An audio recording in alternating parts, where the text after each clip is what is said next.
Hola a todos, bienvenidos a nuestra cápsula educativa número 3. ¿Qué valoramos del aprendizaje desde un enfoque por competencias? En el marco del PTA se han motivado cambios en la concepción didáctica del aprendizaje y de la enseñanza. Asimismo, se ha hecho evidente la necesidad de impulsar una profunda transformación en la evaluación educativa, entendida esta como un proceso de mejoramiento continuo. Se reconoce que si la práctica de la evaluación no se modifica, los cambios pedagógicos no tendrán ninguna repercusión. Dicho cambio en la evaluación debe explicitar lo que se espera del estudiante en términos de desempeños. En esta cápsula hablaremos de competencias, desempeños, aprendizajes y criterios de evaluación como una herramienta útil de planificación, organización y comprensión para docentes, estudiantes y padres de familia.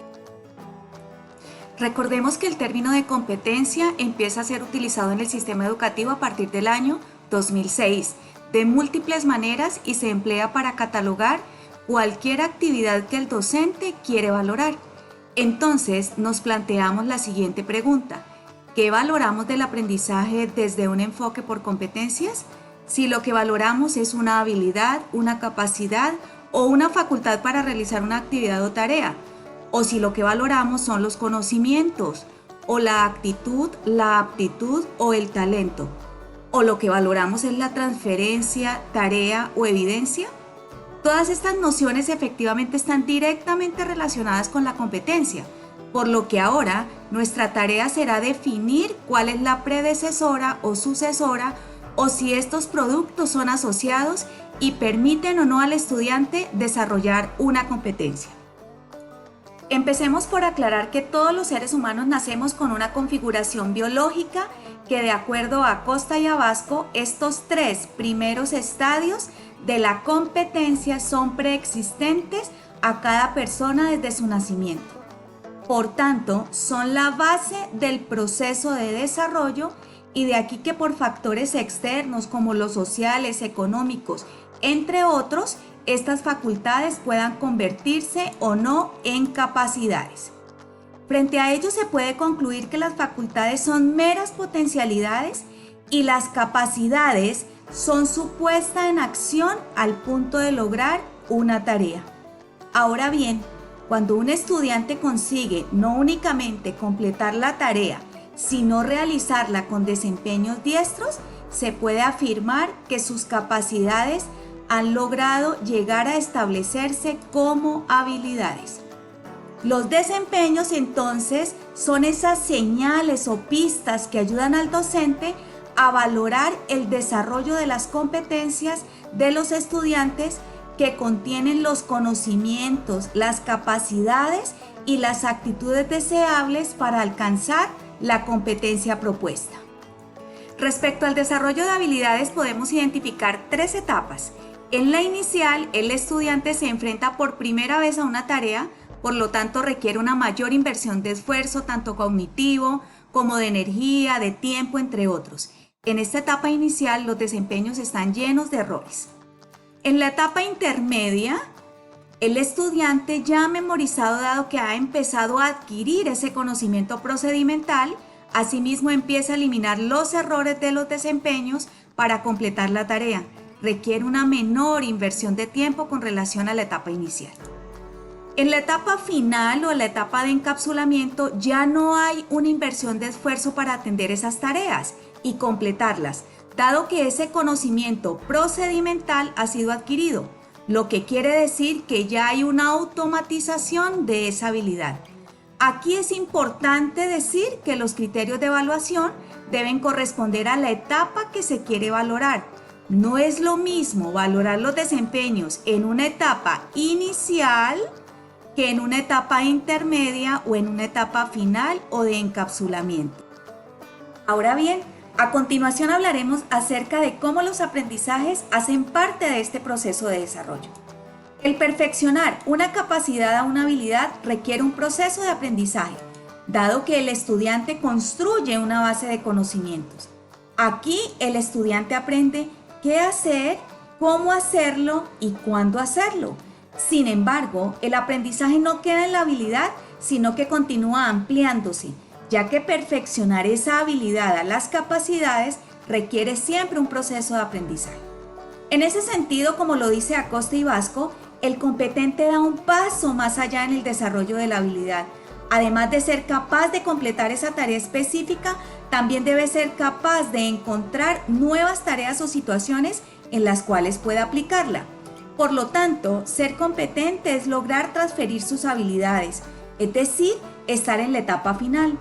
Tener la inclinación o motivación para aplicar esas habilidades en diferentes escenarios. Tener la capacidad de sensitividad, es decir, la capacidad de identificar en dónde aplicar esa habilidad en un contexto nuevo. Para la construcción de los criterios de evaluación se deben tener en cuenta estos elementos. ¿Qué es el aprendizaje? Desde el enfoque de educación por competencia se entiende el aprendizaje como ese proceso de perfeccionamiento de esas capacidades que tiene una persona, que va desde el desarrollo de sus habilidades mismas o talentos para continuar desarrollándose en competencias. Según Chung, el aprendizaje es un cambio perdurable en la conducta o en la capacidad de comportarse de cierta manera, el cual es el resultado de la práctica de otras formas de experiencia. ¿Cuáles son las características del aprendizaje? Implica un cambio, perdura a lo largo del tiempo y ocurre por medio de una experiencia. Vamos a hablar ahora de competencias. ¿Qué son competencias? Son un conjunto de conocimientos, habilidades, actitudes, disposiciones tanto cognitivas, socioafectivas y psicomotoras que se relacionan entre sí para facilitar el desempeño flexible, eficaz y con sentido de una actividad en contextos nuevos y retadores. Ahora bien, para la construcción de los criterios de evaluación se deben tener en cuenta dos elementos fundamentales. Uno, los factores externos asociados y que inciden en el desarrollo de competencias. Y la segunda es que la manera de evaluar corresponda precisamente con lo que entendemos por aprendizaje, por lo que los criterios deben estar en concordancia con esa visión de aprendizaje. En consecuencia, entendemos los criterios como esos descriptores que orientan y determinan el trabajo de los estudiantes y por tanto ofrecen claridad y transparencia sobre el trabajo de los estudiantes y la valoración de sus aprendizajes. ¿A qué responden? A la pregunta ¿cómo valorar los desempeños de los estudiantes? ¿Para qué sirven esos criterios de evaluación? Para que sean un punto de referencia y den claridad en la valoración de las evidencias de los desempeños con equidad y transparencia. ¿Qué requieren? Establecer qué evidencias de aprendizaje puedo valorar de los estudiantes. ¿Cuáles son esos elementos que se deben tener en cuenta en la construcción de los criterios de evaluación? Se deben tener en cuenta 5 elementos fundamentales. 1. La selección de los aprendizajes. 2. ¿Cuáles son esos conocimientos declarativos, procedimentales y actitudinales que voy a tener en cuenta para el seguimiento a esos procesos? ¿Cuáles son las acciones pedagógicas e instrumentos que como docente vamos a articular a ese proceso de valoración y de enseñanza-aprendizaje? ¿Qué tipos de evidencia requiero de parte del estudiante como muestra de su progreso y seguimiento? ¿Cuáles son los autores? ¿Cómo voy a articular el proceso de autoevaluación, heteroevaluación y coevaluación a dicho proceso?